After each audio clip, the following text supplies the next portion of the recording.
দেখেন এই গাছগুলা এত সুন্দর, এত নিখুঁত, বলার বিন।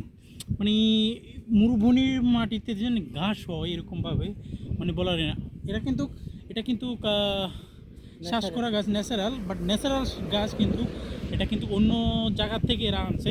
কিন্তু এটার পিছনে দিন এরা এত টাকা খরচ করে বলার বিন। মানে এটার পরিচর্যা, এমনকি পানি, মানে এত, মানে কি বলবো, মানে আমাদের এক মাসের স্যালারি এটার ভিতরে খরচ করে, এক মাসের স্যালারির থেকে বেশি। আমাদের 10 জনের এখান থেকে কতটুকু ম্যাক্সিমাম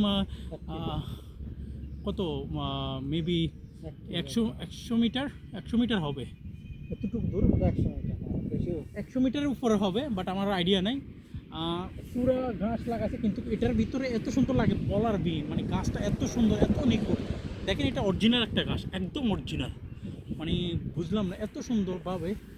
মানে এখানে আসার পরে আপনি দেখেন এটা এখানে গাছ দেখেন, এরা কিন্তু কে দেখেন এটার সাথে কিন্তু পানির লাইন পাইপ থাকে। দেখেন গাছগুলো কিন্তু অরিজিনাল, একদম অরিজিনাল গাছ, এত সুন্দর। দেখেন এটা গাছ, এরা সবসময় চেষ্টা করে, কিন্তু এদের দেশে প্রকৃতি এরা নিজে তৈরি করে। আমাদের দেশে যেরকম প্রকৃতি নিজে নিজে তৈরি হচ্ছে, বাট এই দেশে এরা প্রকৃতি তৈরি করে। আর এই গাছগুলোর লাগানোর আরেকটা হচ্ছে কি, উপকৃত হচ্ছে আমাদের সাধারণত পাবলিকে এখানে আসে আপনি এক্সারসাইজ এবং কি তারা বসে সময় কাটাতে পারে। এত সুন্দর দেখেন, আমরা দেখেন এত সুন্দর গাছগুলো, এত সুন্দর বলার বিন। গাছগুলো এত সুন্দর, মানে কি বলবো, এত সুন্দর, মানে আমি দেখি না আর কখনো। দেখেন বাংলাদেশের মানে ন্যাচারাল গাছ যেগুলো থাকে এগুলা।